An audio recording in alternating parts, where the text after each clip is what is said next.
Hello friends, I am Chevy. Welcome to my shed. How are you today? I have coffee again. Walmart wasn't as crazy today as it was yesterday. I got a package today and I want to open it here because I want to talk about what's inside and not necessarily, well, we'll say. If you've been a fan of the show for any length of time, you'll know that I wear this watch frequently. Most times I wear this watch. And in fact, there's a video about this watch where I explain the story about it and why it's, why this 1980s piece of technology stays strapped to my wrist. And it was the video that kind of spawned this channel.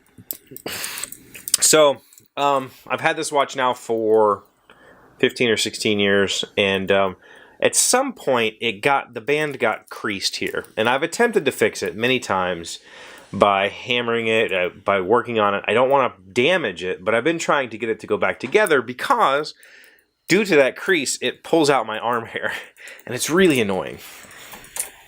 But it kind of reminds me of, why I don't wear wristwatches. So, I'll link the video, but if you just want to know, this was my grandfather's watch.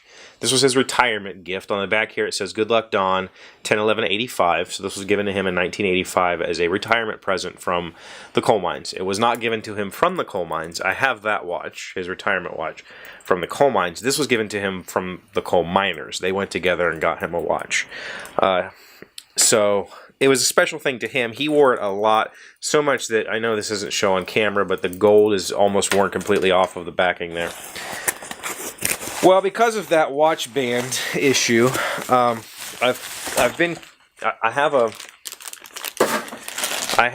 had an ongoing eBay alert for if this watch were to ever show up for sale, and so here I now own the duplicate watch, and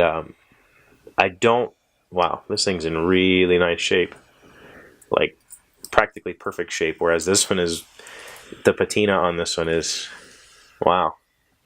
Okay, so the thought was I would trade bands, but now that I'm looking at this, I don't know that I want to do that. Maybe, we'll see. The point is, this watch was given to me by my grandfather the night before he died. The same night that he died. And he told me that he would give it to me on one condition: I had to wear it. And so because of that, I've always worn it. This is the only watch I've ever worn. I hate watches. Can't stand them. I don't like them on my wrist. I don't like constantly looking at them. So growing up, I had a pocket watch, which I would carry around. Now I have a pocket watch. It's called a cell phone. But I still wear this thing. I wear this thing because of Grandpa, right? And his thought was that a man should always know what time it is. He was a punctual person, and I am the exact opposite of punctual.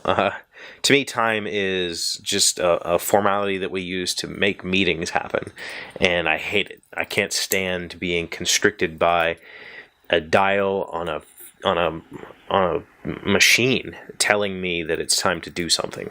I don't like this, and it's so, to me, wearing this is almost like,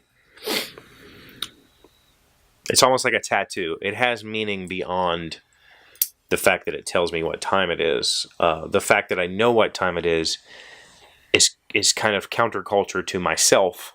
The fact that I can't stand this thing being on my arm is counter to myself. It's a constant reminder to me that every tick of this watch is more of my life that I won't get back.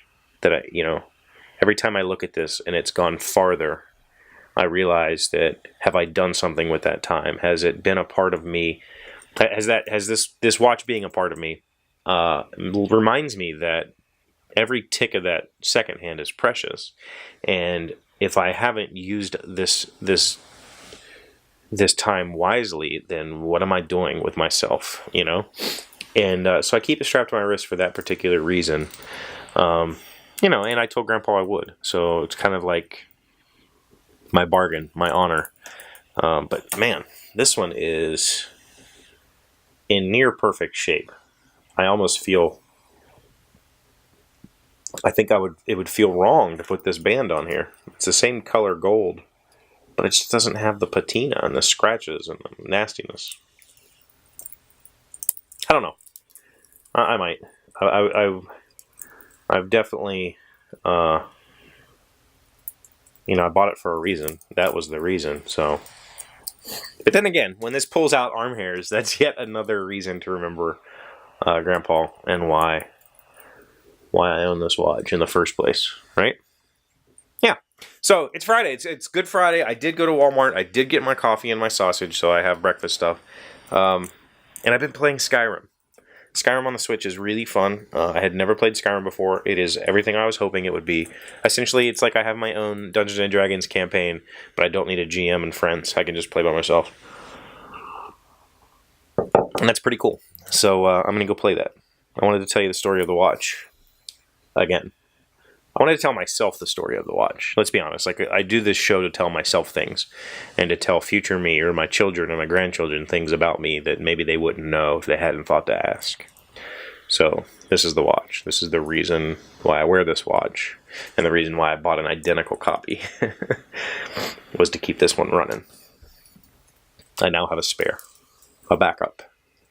This is not replaceable though. Not by any stretch of the imagination. So, thank you. Thank you for being here. As always, thank you for being my friends. Thank you for being awesome people. I really do appreciate you.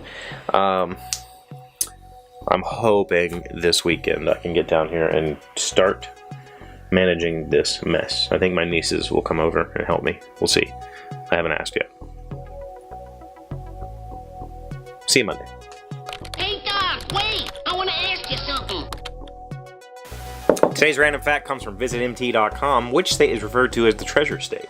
For more than a half-century, Montana will be known as the Treasure State because of its status as the country's foremost provider of metallic treasure, gold, silver, and most importantly, copper. The enticing Treasure State nickname had stiff competition, however. Who was the California, maybe?